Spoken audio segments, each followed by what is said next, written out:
जी, बिस्मिल्लाहिर्रहमानिर्रहीम। आज जो स्पेशल कमेटी सिंध असेंबली की तरफ से जो मुकर्रर हुई थी, जो कराची इंटरमीडिएट बोर्ड की नताइज के हवाले से, उसके मेंबरान के साथ मैं आपके सामने हाज़िर हूँ। और जो हमारी पहली मीटिंग हुई थी, उस मीटिंग में कमेटी तश्कील दी गई और उसमें x vice chancellor NED university Saroj Lodhi साहब को उसका चेयरमैन मुकर्रर किया गया और उनकी सरबराही में वो उस कमेटी को ये इख्तियार दिया गया कि आप इन बोर्ड में जो बच्चों के साथ ज़्यादती हुई है, नहीं हुई है, एग्ज़ामिनेशन के उस पूरे तरीक़ेकार पे आप तफ्तीश करें, उसको देखें, उसको इन्वेस्टिगेट करें कि ये किस तरह एग्ज़ाम कंडक्ट हुए, उसमें कौन सी एनॉमलीज़ थी और बोर्ड की तरफ से कोई कोताही हुई है या नहीं हुई है। तो ये सारी चीज़ें उसको मैंडेट में दे के उस कमेटी को इख्तियार दिया गया। और आज काफ़ी डिले के बाद, क्योंकि सेशन बीच में थे और कुछ मेरी अपनी मसरूफियात की वजह से मैं कमेटी मेंबरान का उसमें कोई दोष नहीं है, मेरा ही था कि वो जल्दी हम मीटिंग नहीं बुला सके। हालांकि उन्होंने टाइमली लोधी साहब ने रिपोर्ट सबमिट करवा दी थी, मगर वो रिपोर्ट जो है वो हमने उसी वक्त पब्लिक नहीं की। उसका रीज़न ये था कि मैं समझता हूँ कि जो इंक्वायरी रिपोर्ट है वो उस कमेटी जिसने मैंडेट दिया है उसके सामने डिस्प्ले किए बगैर उसको हम ज़ाहिर नहीं कर सकते कि उस रिपोर्ट में क्या है या क्या नहीं है। ये दायरे इख्तियार भी नहीं है। मैं सब पार्टियों का शुक्रगुजार हूँ। एमक्यूएम ने, जिसने ये पहले मामला असेंबली में रेज़ किया, जमायत इस्लामी, हमारे पीटीआई के दोस्त शबीर कुरैशी साहब और मेरे पीपल्स पार्टी के जो जाम शबीर अली और मारवी फसी राशती साहिबा, ये सारे उसके पार्ट थे इस कमेटी के। आज जो फाइंडिंग आई है उसमें बोर्ड के जो इस वक्त जो तरीक़ेकार है उनके असेसमेंट और एग्ज़ामिनेशन का, और दूसरा बोर्ड का ख़ुद जो इंफ्रास्ट्रक्चर है या इंतज़ामी जो ढांचा है उसका, उस पर कई सवालात रेज़ किए हैं इस इंक्वायरी कमेटी ने। उनके आईटी के सेक्शन से लेके, उनकी डेटा कलेक्शन से लेके, उनके असेसमेंट का, और जो असेसर हैं, जो एग्ज़ामिनर हैं, उन पे भी कई सवालात उठाए गए हैं। वो रिपोर्ट आपको हम दे देंगे, उसको आप डिटेल में देख के आप चाहें तो आप उसको जारी कर सकते हैं अपनी मीडिया पे। मगर मैं उस चीज़ पे आऊँगा कंक्लूजन पे, जो रिकमेंडेशंस हुई हैं वो रिकमेंडेशंस क्या हुई वो मैं बताऊँगा। उसके बाद में कमेटी ने क्या डिसाइड किया है फर्दर आगे वे फॉरवर्ड, कि इसी पे ख़त्म करना है। जो फर्स्ट ईयर और इंटर के एग्ज़ाम के जो फर्स्ट ईयर के एग्ज़ाम की जो इंक्वायरी हुई, इसी पे यहीं पे हम इसको क्लोज़ कर दें, या और मैथ में 15%। ये उन्होंने तजवीज़ किया है कि ये वो साइंस के सब्जेक्ट्स हैं जिसमें कई मामलात थे। अब आप जब आप रिपोर्ट में देखेंगे तो उस पर आपको ये वाज़े हो जाएगा कि इन सब्जेक्ट में किस तरह बच्चों के साथ इस पूरे इम्तिहानी जो एग्ज़ामिनेशन का प्रोसेस है उसमें ये हक तलफ़ी हुई है। मज़ीद ये रिकमेंड किया गया कि इसमें जो मुलविस लोग हैं मुख्तलिफ़ सेक्शंस के, उन पे एक्शन लिया जाए। उसके नाम इस रिपोर्ट में तजवीज़ नहीं किए गए थे, मगर उन पर एक्शन का जो है वो रिकमेंडेशन, एक्शन लेने की रिकमेंडेशन मौजूद है। अभी मज़ीद उसको नाम का तयन करने के लिए और कौन से लोग होंगे इसमें, उस पर कमेटी हमने तश्कील दी।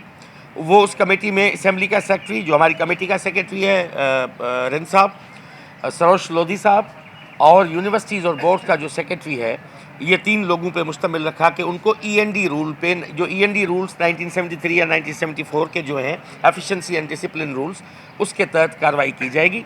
और ये जो सारी रिकमेंडेशंस हैं ये समरी की शक्ल में यूनिवर्सिटी और बोर्ड फिल फॉर ये चीफ मिनिस्टर साहब को, जो मिनिस्टर भी हैं यूनिवर्सिटीज़ और बोर्ड्स के, उनको भेजेंगे और वो अप्रूवल देंगे। उसके बाद इसको आगे बढ़ाया जाएगा। जी, मैं आपको स्ट्रक्चर इसका बता दूं कि बोर्ड जो है वो एक ऑटोनॉमस बॉडी है और ऑटोनॉमस बॉडी में 10-12 मेंबरान वहाँ पे मौजूद होते हैं। उसका एक चेयरमैन है, उसका कंट्रोलर है, बाकी उसके जितने भी मामलात हैं वो उसके बोर्ड के अप्रूवल से होते हैं।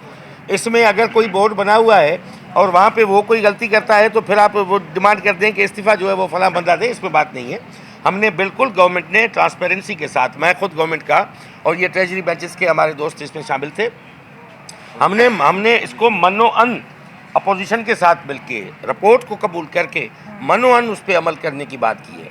हमने इस पर नहीं किया कि इसको बचाना है उसको बचाना है। हमने तो नाम भी नहीं लिखा कि भाई हम नाम लेंगे तो बायसनेस हो जाएगी। सबको जी, ओवरऑल अक्रॉस द बोर्ड, क्योंकि ओवरऑल नताइज को डिक्रीज किया गया है। अब इसमें जो मार्क्स में यानी लोधी साहब ने ये बताया कि हमने पेपर्स देखे, उस पेपर्स पे एक बच्चा डिजर्व कर रहा है इतनी मार्कें कि उसमें वेरिएशन थी। अब देखिए मैथमेटिक्स, केमिस्ट्री, फिज़िक्स, उसके जो सवाल है, उसके जो जवाब हैं वो बड़े कॉन्क्रीट किस्म के होते हैं। उसमें ये नहीं है कि आपको तफसील लिखना है कि या आपने एक दरख्त पे मजमून लिखा है, उसके फार्मूलाज हैं, और फार्मूलाज अगर बेहतर हैं तो मार्क्स एक जैसी होनी चाहिए। ये नहीं होना चाहिए कि आपने एक को मार्क दे दिए हैं, उसमें एक सवाल के 15 और दूसरे को आपने 5 मार्क्स दिए, सवाल दोनों सही है, जवाब दोनों सही है। इसमें मैं आपको बताऊं कि अगर इस हवाले से किसी भी कॉलेज का, क्योंकि करिकुलम पूरे सूबे में एक जैसा है, नसाबी किताब सब एक जैसे हैं, अगर यहाँ पे कराची में आप समझते हो, मैं इसको भी आगे एक्सटेंड करना चाहता हूँ क्योंकि वो अलग एक मैंडेट होगा मेरी मिनिस्ट्री का, मैं चूँकि इस कमेटी का चेयरमैन हूँ।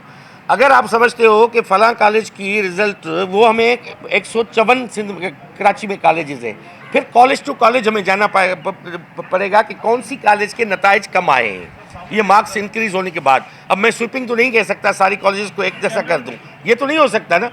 मैं ये हो सकता है कि आइडेंटिफाई अगर कॉलेज होगा तो उसकी KPIs के बुनियाद पे लाजमन उस पर एक्शन लिया जाएगा। इसमें कोई आपने सुना ही नहीं, आप इस रिपोर्ट को आपने पढ़ा नहीं है। आप रिपोर्ट को पढ़ेंगे, जो भी इसमें मुलविस है उसमें मुलविस असेसर भी हैं, एग्जामिनर भी हैं और बोर्ड के मुलाजमीन भी हैं। अब देखें बोर्ड ने मुंतखब किए हैं कि असेस कौन करेगा, एग्जामिनर कौन होगा, ये बोर्ड का काम है ना, बोर्ड करता है, मैं थोड़ी नाम। मैं ये कह रहा हूँ,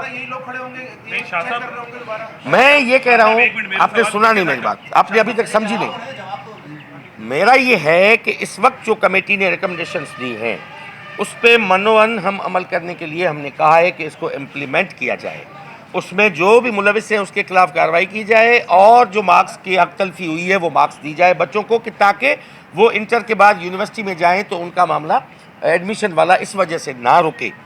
अब जो इसमें मुलविस है, जो भी इसमें शामिल है, वो नाम के तयन ये 3 लोग कमेटी के करेंगे जो इसमें शामिल है। जो सुरेश लोधी साहब खुद ने जो रिपोर्ट दी है उसने ब्लैंकेट में ये रिकमेंडेशन दी है कि एक्शन लिया जाए जो मुलविस है। हमने कहा मुलविस कौन है, आप आइडेंटिफाई करें, नाम दें, नाम देंगे उस पर एक्शन होगा, हुएवर इट इज़। हम क्यों नाम लें कि हमारी किसी के साथ कोई दुश्मनी थोड़ी है कमेटी के मेंबरान की। लेकिन शाह साहब बात ये है कि मैं आपकी इस बात से तभी तो आज की कमेटी ने किया है कि फ्यूचर में इसके एग्जामिनेशन और असेसमेंट को रिफॉर्म लाना है। ये बोर्ड के स्ट्रक्चर को इस तरह नहीं चल सकता। हम रिकमेंडेशंस भेजेंगे और ये कोर्ट की वजह से, कोर्ट ने स्टे दिए थे अपॉइंटमेंट पे। आज जो सेक्रेटरी ने ब्रीफिंग दी वो यही कि कोर्ट की स्टे की वजह से चेयरमैन जो मुस्तकिल चेयरमैन है वहाँ पे वो तैनात नहीं हो सके। तो अब मज़ीद ये है कि भाई हम अगर नहीं होते इसको ठीक करने के लिए, मैं खुद एज एजुकेशन मिनिस्टर 18 से चीख रहा हूँ कि भाई हमारा एग्जामिनेशन और असेसमेंट का निज़ाम ठीक नहीं है। अगर मुझे इस पर एतबार होता तो मैं उनको OMR और ई मार्किंग वाली मशीनें क्यों देता, मैं ये पैसे अपनी मिनिस्ट्री के निकाल के मैं बोर्ड को देता कि आप जाके लगाओ। क्या लास्ट ईयर बोर्ड ने इम्प्लीमेंट किया? नहीं किया।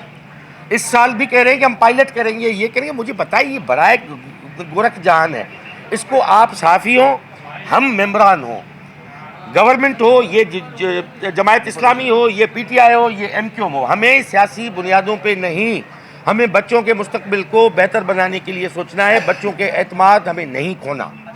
चाहे को आपने सुना नहीं कि हमने असेंबली से मजीद क्यों रिक्वेस्ट की है कि इस कमेटी का मैंडेट बढ़ाया जाए, वो इसीलिए तो कहा है जी। अच्छा, इसमें एक चीज़ वसीम साहब कुछ कहना चाहते हैं? इसमें एक चीज़ है कि हमारे बच्चों के साथ ज्यादती हो रही है। आज इस रिपोर्ट के अंदर ये बात साबित हुई है कि कराची में बच्चों के साथ ज्यादती हुई है और कमेटी ने जो रिकमेंड किया है वो ज़ाहिर है उसके मुताबिक हमने भी रिकमेंड किया है कि उनके नंबर बढ़ाए जाएं और जो लोग इसमें मुलविस हैं उनको सज़ाएं दी जाएं ताकि आइंदा ये ना हो। पिछले साल भी यही रिपोर्ट थी, इस साल भी उससे बढ़ के रिपोर्ट है। तो इस साल जो है वो ये कहा गया है, तय किया गया है इस कमेटी के अंदर कि ये ऐसे लोग, ज़ाहिर हम इसका पीछा करेंगे मुस्तकिल। ऐसा नहीं है कि ये कमेटी ख़त्म हो रही है, बल्कि इसका मैंडेट बढ़ रहा है। हम ये चाह रहे हैं कि ये कमेटी कायम रहे और इसको मुसलसल देखे। और ये बात भी जो है वो कमेटी में आई कि उस बोर्ड के अंदर ना ही जो है वो चेयरमैन मौजूद है और ना ही उस तरह के लोग मौजूद हैं। इस वक्त वो लोग ही अपनी अपनी नशिस्तों पर बैठे हुए हैं, ऑफिसर्स बने हुए हैं जो लोग इसके ज़िम्मेदार हैं। तो उनको सज़ाएँ देने के हवाले से फुल मैंडेट दिया गया। इन तीन कमेटी जो रुकनी कमेटी है उनको फुल मैंडेट दिया गया। वो हमारे पास सिफारिश भेजेंगे, उसको हम इंशाल्लाह ताला असेंबली में पेश करके और फिर उनके खिलाफ सख्त से सख्त कार्रवाई की जाएगी ताकि आइंदा ऐसा कुछ ना हो। नंबर बढ़ेंगे, बच्चों के साथ ज़्यादती ख़त्म होगी और आइंदा के लिए इस बोर्ड की बेहतरी के लिए हम रिफॉर्म्स लाएंगे इंशाल्लाह ताला। सब साथ हैं, एक पेज पे हैं। कराची शहर का मसला है, किसी ज़बान ख़ास बोलने वाले का मसला नहीं है, क्योंकि फ़ेल करने वालों ने क्यों फ़ेल किया है इसकी भी बात तहकीकात होनी चाहिए। वहाँ पे बात हुई कि नंबर शायद पैसे बढ़ाने के लिए, शायद पैसे लेके बढ़ाए जाते हैं, लेकिन इन सारी चीज़ों में बात हुई। इंशाल्लाह ताला इसको हम आगे तक लेके जाएंगे और इसको हतमी नतीजे तक पहुँचाएंगे। जी वसीम भाई, हाउसबिल अरसे से पिछले कई सालों से ये बात उठाती चली आ रही है और पिछली जो रिपोर्ट्स पेश की गई थी वो भी सरोज लोधी साहब की सरबराही में आई थी। उस रिपोर्ट पर अगर मनोअन अमल किया जाता तो आज शायद हम यहाँ खड़े ना होते। वो लोग जो इसमें मुलविस हैं, अगर उन पर हाथ न रखा जाता और उन्हें निकाला जाता या उन्हें सजाएं दी जाती तो शायद आज हम यहाँ ना खड़े होते। लेकिन हम शुक्रगुजार हैं सरदार साहब के और सरोज लोधी साहब के कि दोबारा रिपोर्ट्स मुरतब की गई और दोबारा फिर ये नाअहली साबित हुई कि इस बोर्ड में नाअहल सिस्टम काम कर रहा है, चेयरमैन मौजूद नहीं है। जो लोग मौजूद हैं वो इस सिस्टम को करप्शन के ज़रिए बेच रहे हैं। इसके अलावा सिंध के दीगर शहरों में भी या दीगर देहातों में भी जहाँ जहाँ बच्चे पास हो रहे हैं वहाँ का जो रेट है वो बढ़ा दिया गया है। मैं कहता हूँ कि वहाँ के बच्चे के साथ भी जुल्म हो रहा है। यहाँ के बच्चे के साथ नंबर कम करके जुल्म हो रहा है, वहाँ के बच्चे के साथ नंबर बढ़ाकर जुल्म हो रहा है। ये जुल्म कब तक चलता रहेगा? क्योंकि वो बच्चा जब ज़्यादा नंबर ले रहा है तो यहाँ आकर वो फेल हो रहा है, तो ज़्यादती उसके साथ भी हो रही है। ये बात भी डिस्कस हुई कि हम उसको भी जो है इंशाल्लाह देखेंगे। तो मैं समझता हूँ कि सरदार साहब एक अच्छी मिनिस्ट्री लेकर चल रहे हैं। मैं इनको कहूँगा कि जो आज फाइंडिंग दी गई है आइंदा 15 दिन में ईद के फ़ौरन बाद इस पर जो है इम्प्लीमेंट होना चाहिए। वो लोग जो इसमें मुलविस हैं उन्हें सज़ाएँ दे देनी चाहिए या उन्हें निकाल देना चाहिए, क्योंकि करप्शन ने पूरे सिस्टम को ख़राब कर दिया है, चाहे वो एजुकेशन का हो या सिंध का हो। इस करप्शन से जब तक निजात नहीं मिलेगी इस तरह की चीज़ें हर साल होती रहेंगी। हमारी दुआ है कि जो कुछ हमने तय किया है इस पर इम्प्लीमेंट हो। शाह साहब ये बताइए कि टाइम पे इस मरतबा या नहीं मिलेंगे, और दूसरा ये अब मसला ये है कि जी किताब लास्ट ईयर बिल्कुल देर से आए थे और इसी वजह से शॉर्टेज हुई कि केयर टेकर वाले वक्त में इनके पैसे बढ़ाने के लिए जो समरी गई वो पैसे नहीं बढ़ सके, क्योंकि 3 गुना पेपर जो है वो महंगा हो गया। इतनी तादाद में बच्चों के पेपर छापना जवाब दे दिया टेक्स्ट बुक बोर्ड ने। बाद में पैसों की अप्रूवल हुई और लास्ट मिनट पे जाके इसको प्रोसेस किया और 3 महीने के बाद ये किताब देने थे, उसमें डिले हुई। इस साल हमने बहुत एक्सपीडाइट किया है। इस साल भी ये मसला हुआ है कि हमने एग्जामिनेशन मार्च में कर दिए हैं। अभी एकेडमिक सेशन जो है वो अप्रैल से स्टार्ट होगा, मगर मैंने जो ब्रीफिंग ली है उनको स्ट्रिक्टली कहा है कि अब टेक्स्ट बुक बोर्ड का कोई बहाना नहीं चलेगा। और अब जो 15 अप्रैल जैसे ही ये हमारे क्लासेस स्टार्ट होंगे 15 अप्रैल से किताबों की दस्तयाबी यकीनी बनाई जाएगी। ये मैं आपको म्यूज़िक टीचर, अब म्यूज़िक टीचर के हवाले से 2 हैं। एक तो हमें ये कि म्यूज़िक टीचर हम मुस्तकिल बुनियादों पे लें, मगर उसमें मसला एज लिमिट का जो 33 का आया है उससे ये हुआ है कि बहुत से हमारे जो पढ़ाने वाले हैं, जो म्यूज़िक सिखाने वाले हैं, वो अपनी एज क्रॉस कर चुके हैं और वो एडजस्ट नहीं हो पाएंगे। इसलिए हम सोच रहे हैं कि इसका कोई ऐसा वे आउट निकालें कि म्यूज़िक का जो उस्ताद है वो पर्टिकुलर कोई डिग्री का मोहताज नहीं होता, उसको राग की जानकारी है, वो चाहे नत ख्वां हो, चाहे हमद ख्वां हो, चाहे और गाने वाला हो, तो उसके लिए वो जो जानकारी जो ग्रामर है म्यूज़िक की सीखने की के लिए लाजम होता है, तो वो 45 का भी हो सकता है, 40 का भी हो सकता है, 50 का भी हो सकता है। इस हवाले से हम सोच रहे हैं कि कोई इंटर्न्स टाइप पे लाएँ कि ताकि उनके भी मसाइल हल हों और स्कूल्स में इनकी आर्ट टीचर और म्यूज़िक टीचर की भी दस्तयाबी हो। Thank you. इनकी उम्र पूछ लेगा ना। री एग्जामिन करें और उसके लिए हम जो तजावीज़ हैं वो हम असेंबली में लाएं और हुकूमत को भेजें। तो डिसाइड ये हुआ कि इस कमेटी को आगे बढ़ाया जाएगा और असेंबली से उसकी जो है इजाज़त वो तलबी की जाएगी। जो रिकमेंडेशंस आई हैं वो 2 हैं। मेनली ये है कि बच्चों के साथ ज़्यादती हुई है और ये जो बोर्ड के नताइज हैं वो गुज़श्ता कोई 8 बरस से ये मुसलसल डिग्रेसिव और डिक्लाइनिंग ट्रेंड में चलते आ रहे हैं कराची बोर्ड के। और यहाँ पे अगर सखर बोर्ड के नताइज 70% आए हैं तो यहाँ पे 45-46% कराची बोर्ड के आए हैं। अगर वह हैदराबाद बोर्ड के 75% हैं तो कराची बोर्ड के 45% पे खड़ा है। यानी बाकी कंपैरेटिव जो बाकी जो बोर्ड हैं उसके कंपैरिजन में कराची बोर्ड का जो ट्रेंड है वो डिक्लाइनिंग है।